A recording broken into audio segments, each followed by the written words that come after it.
BBC Urdu کے programme سیربین میں خوش آمدید. ہمارے لندن اسٹوڈیو سے میں ہوں عالیہ نازکی. شدت پسندی سے متاثرہ مالاکنڈ ڈویژن حکومت کی جانب سے کسٹم ڈیوٹی نافذ کیے جانے کے خلاف سراپا احتجاج ہے. وفاق اور صوبے میں تنازع کیسے حل ہوگا؟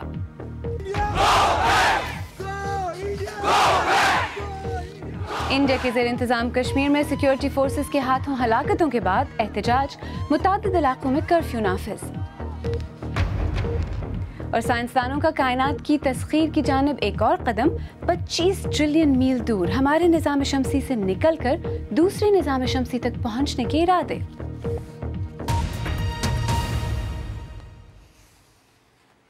صوبہ خیبر پختونخوا کے زیر انتظام قبائلی علاقے مالاکنڈ ڈویژن میں حکومت کی طرف سے حال ہی میں نافذ کردہ کسٹم ایکٹ کے خلاف سیاسی جماعتوں اور تاجر تنظیموں کا احتجاج جاری ہے. اس احتجاج میں حیران کن طور پر حکمراں جماعت تحریک انصاف اور اس کی اتحادی جماعت اسلامی بھی حصہ لے رہی ہے، لیکن دوسری طرف تحریک انصاف اور مسلم لیگ نون کی طرف سے کسٹم ایکٹ کی منظوری کے ضمن میں ایک دوسرے پر الزامات بھی لگائے جا رہے ہیں. اس قانون کے تحت درآمد کی جانے والی اشیاء پر ٹیکس دینا ہوگا. سوات سے رفعت اللہ رکزئی کی رپورٹ. مالاکنڈ ڈویژن آج کل کسٹم ایکٹ کے خلاف احتجاج کا مرکز بنا ہوا ہے. ڈویژن کے 7 اضلاع کے عوام گزشتہ چند ہفتوں سے سراپا احتجاج ہیں.